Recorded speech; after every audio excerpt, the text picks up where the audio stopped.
Good afternoon, G Federation, and welcome to day 87 of 100 stadiums in 100 days. So far on the series, we have gone as far west as USC, as far south as Miami, as far east as UConn, and now we have made it as far north as Minneapolis, Minnesota, to get an all-access look at the University of Minnesota. On this visit, we'll begin at the newest stadium in the Big Ten, Huntington Bank Stadium. Check out all access to basketball, and of course, being in the hockey capital of the U.S., we're checking out some hockey digs too. I can't wait to get into this, and we're gonna do that right now. I go by the name of G-Fed. Make sure to like and subscribe to stay up on every stop of the series. Let's check out Minnesota. All right, after a video in Wisconsin yesterday, spending the night in Eau Claire about halfway through, we have made it to the University of Minnesota. Two things I'm really excited about here. One, it is November in Minnesota, and it is still warm enough that I don't really need to have a coat on. Very risky gamble on my part. Have you paid off? And second, even if it was colder, we have our contact right here picking us up in golf cart. We're gonna head to the stadium right now via golf cart.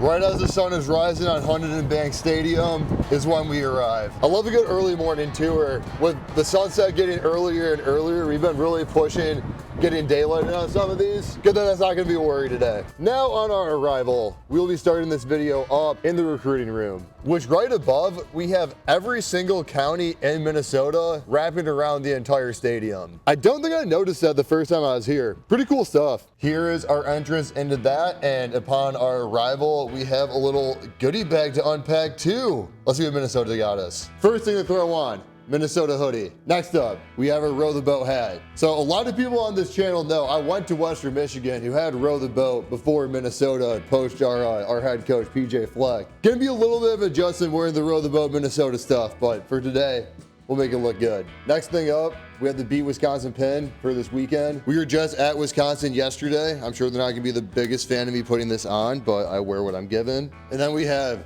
Gopher Yeti, love that. Flag, 2 towels, row the boat one, and a mascot one on this side. There we go. Whole bunch of stickers, a pen, and one of my favorite additions to make sure we got some food on the road on the way back, Chick-fil-A gift cards.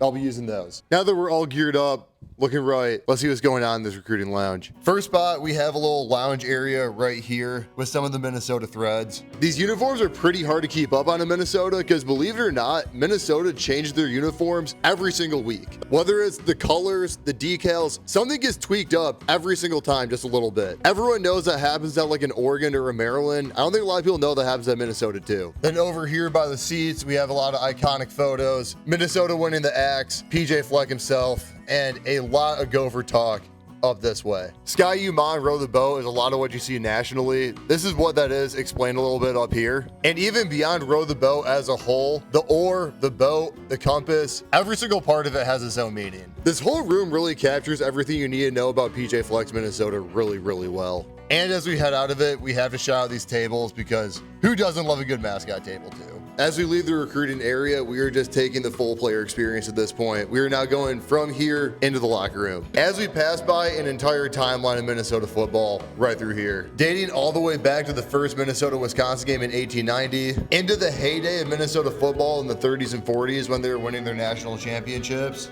all the way to current day around when the stadium was built in 2009. Still the newest stadium in the Big Ten, as things stand today. And from here, I welcome you guys into the biggest locker room in college football. This is so big because it was built to meet NFL standards and is actually needed to what it has hosted the Vikings in 2009 when the Metrodome roof collapsed, and also in 2014 when the Vikings' new stadium was getting built. And it's not just this locker room that's NFL standard. We'll see over the course of the video, we have a lot of different places in the stadium that are NFL standard. But while we're in this locker room, let's take a full lap around. We have so many pictures up here. Above the lockers, we have every all Big Ten player in Minnesota history. That's why we have over 100 pictures. There's a lot of years of Minnesota football. The top players in Minnesota history are behind this glass case in the front. From here, you got Bruce Smith, the Heisman winner, Bronco Nagurski as well. And we have our national championship winner over this way. I love this miniature coach's trophy right here. I want to put this on my end table or something. And then of course, as is Minnesota tradition, we actually cannot step on this M unless we get a win for Minnesota. So unless I pad up and play this weekend, this is about as close as we're gonna get to that guy. Next up, while we're in the locker room, we might as well take the route from the locker room to the field that the players do. And we're actually going to try to take this all the way to the field. I think that's the best way to take this all in, no pun intended. Starting up with these graphics on the wall right here and across this way.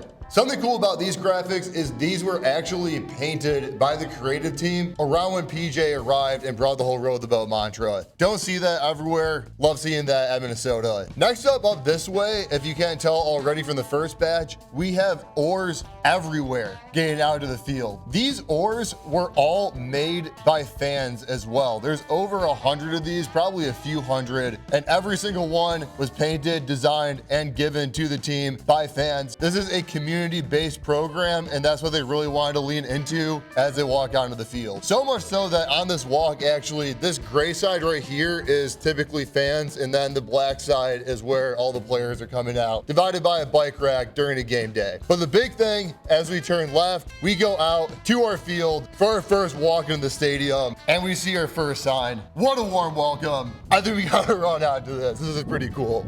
Huntington Bank Stadium, we have arrived for day 87. Days, weeks, months into this trip, stuff like this doesn't get old. Let's get a full 360 here while we're out. First thing, we have the Pride of Minnesota. That is the band. They sit right behind the end zone here. Student section, not too far from them. Over this way, we have all of our seat backs with the Minnesota lettering and logo. Love that touch. We turned kind of into a horseshoe on the stadium from over here. Not too many rows of seating into this end zone. That's a big entrance for most people. And then we go to the other side, has that same branded seat back and all of our loge boxes, club boxes, press box right above that. I'd also be remiss to not shout out 7 national championships. That's probably more than most people think Minnesota would have. But instead of looking at all this on the field, we do have all access, so we might as well use it and go up there. And we are quickly getting back inside to go to the club section. Cheers up right now, not quite ready for game day, but the best thing we're gonna see up here is this view out this way. First off, we have our view of the field, and then as we pop to the left right here, you see basically every stadium that Minnesota has on their campus. Williams Arena for basketball, the barn, that's right there. Mariucci for men's hockey is right over here. We also have a gray pavilion right here going into Athletes Village, and beyond that, we also have baseball, softball,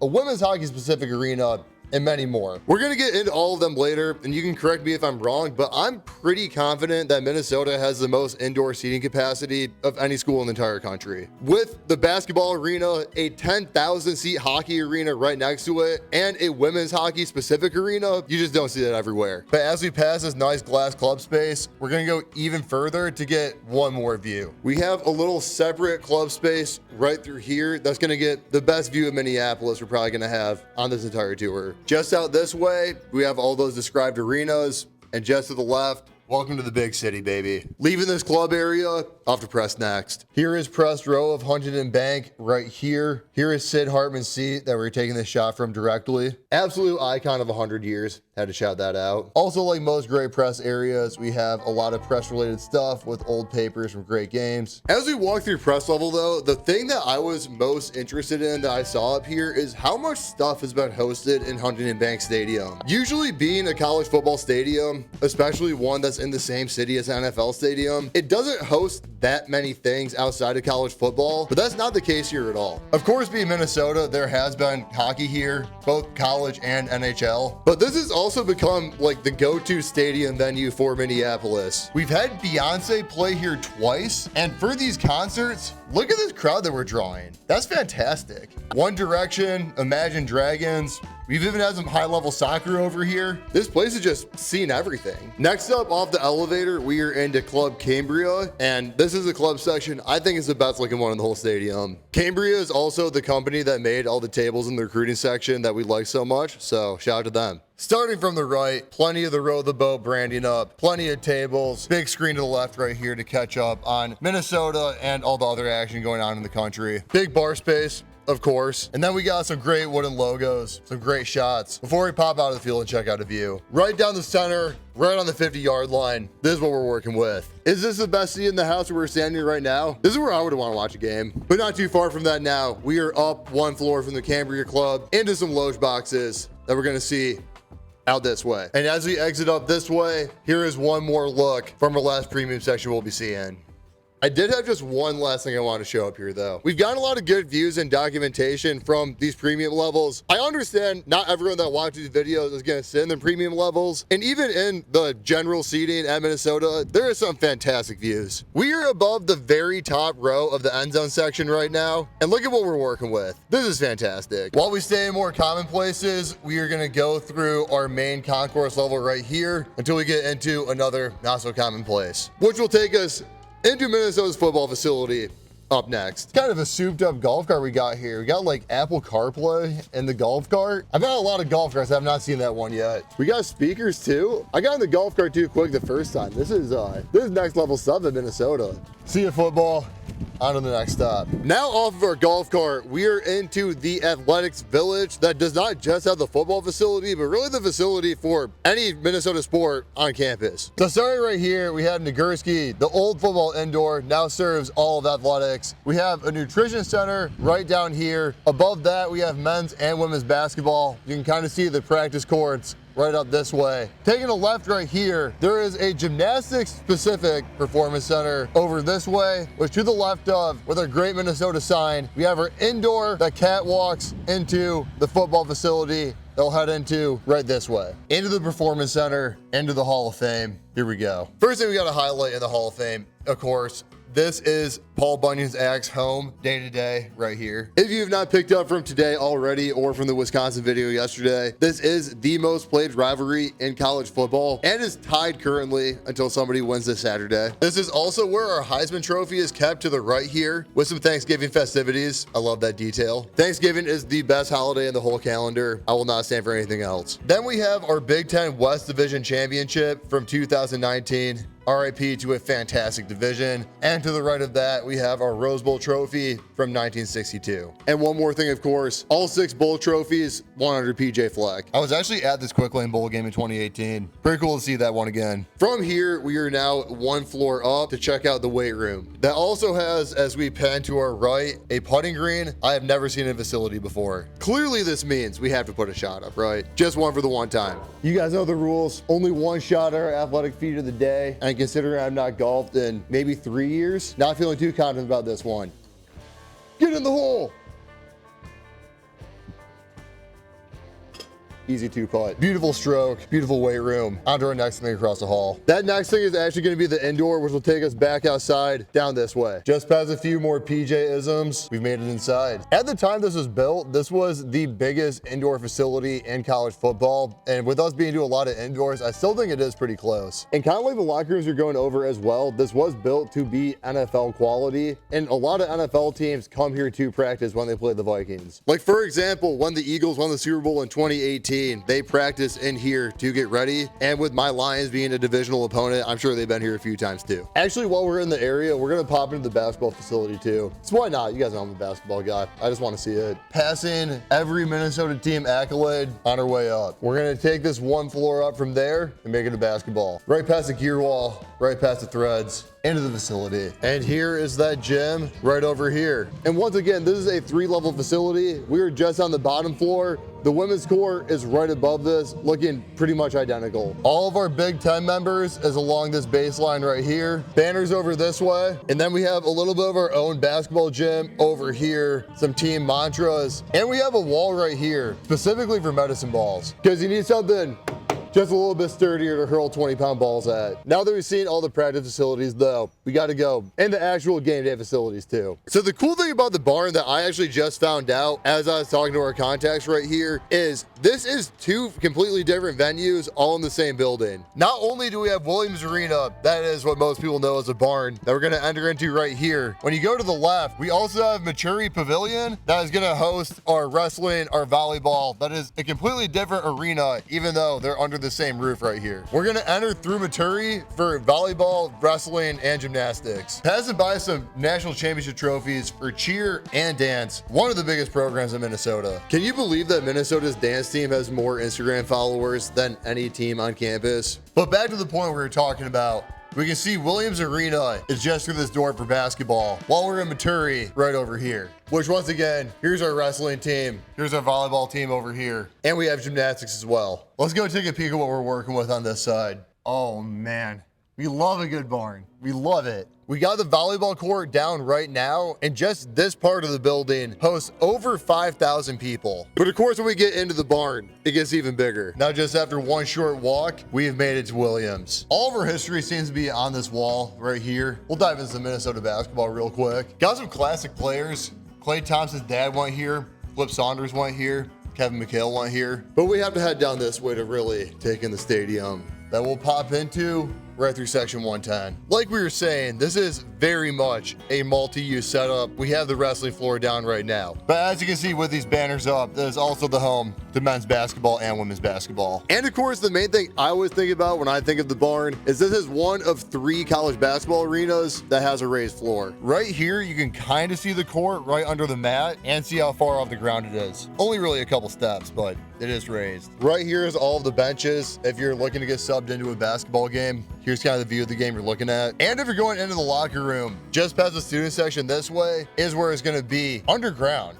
And we have a caution sign for the elevated surface down here, just to make sure those road teams know. Here's that full walk up for this team too, right under the court. We'll let you take a spin by the locker rooms right here too, just so y'all can see it. Looks a lot different than the rest of the arena, right? I don't know exactly what I was expecting, but it wasn't quite this. But now leaving basketball, that is not quite the only arena on this campus that has 2 different arenas in one. On this side right here, this is the biggest hockey arena in college sports, 3M Arena. And on this side, we have Ritter Arena for women's hockey as well. Not too many places that you're going to see men's and women's hockey have their own rink, but we are in Minnesota, so of course I have that. Here is that women's arena that, quite frankly, is on par with a lot of men's arena in D1 hockey. But as we get into the men's arena, we're going to have a special treat to get around that one. We have our entrance right over here, but to the right, we have our Zambonis, and these bad boys are ready to roll. I have never in my life been on a Zamboni. It's time to hop on one right now. Step right here, step right there, just like that. Do I need a seatbelt on this bad boy? I think I do. We're locked in. We're ready to go. Our very first Zamboni ride in the biggest ice hockey arena in college hockey. This is our kind of stuff. This might ruin our chance to get onto the ice as we are getting this very clean right now. You gotta take the trade off though. This is great. It's kind of surprising these even have passenger seats. This has to just be for show, right? While we're on here though, this takes about 10 minutes to complete the entire ice cleaning, so we have a lot of time to talk about this ice arena. First off, this is all seat backs. 10,000 seats. Once again, beautiful Jumbotron. That looks very new. Concourse is all up this way. We are in a bit of a pit right now. Got some areas of history over there, some areas of history over here. And I think as we turn around this baseline, that's going to be our best view of the banners right here. Got to make sure we get those national championships too, though. Got 6 of them right by the logo. How we doing? Appreciate the ride. Yeah, we're good. That made our tour a lot quicker, and now we're dumping all of our snow right here into this little bed. Let's watch it happen. That's awesome. Appreciate you. Almost needed a waiver for me, but we just avoided it. Even though it's a great ride, we still have just a little bit more to check out at 3M. Because of course, around these locker room spaces, we just can't take a Zamboni. Now this locker room is in use, so we can't get everything back here, but I'm still seeing a lot of cool stuff to see. I think this is our first NHL wall we've seen on the entire series, and of course being Minnesota, it is very extensive. Right next to it is the Stanley Cup champions, all of our Frozen Four appearances, and then hooking past that is where you get to the bench. This once again is a visitor side, the home one, pretty occupied. We'll hook into the player lounge just a little bit to see a few things going on, games, snacks, you get the gist of it. And now we'll wrap this up on the concourse just a little bit, because you can't really see that on Zamboni either. Full history at every corner, with every Big Ten school that has a college hockey team along the concourse. I also don't know who runs Hockey Mom Brownies, but I would love for this to be in a few more stadiums. Oh my gosh. I think this right here though is enough to wrap up a Minnesota tour on. Let's go get some Chick-fil-A. This is some good use right here. Got to love ending videos with some hockey, especially when we will be doing a hockey blitz in Minnesota tomorrow. This is hockey country. We got to see the best of it before we're at Ohio State the next day, taking Thanksgiving off, and then we are going to be going down to the Egg Bowl, then the Iron Bowl. We'll see you there. 13 days to go. Appreciate y'all.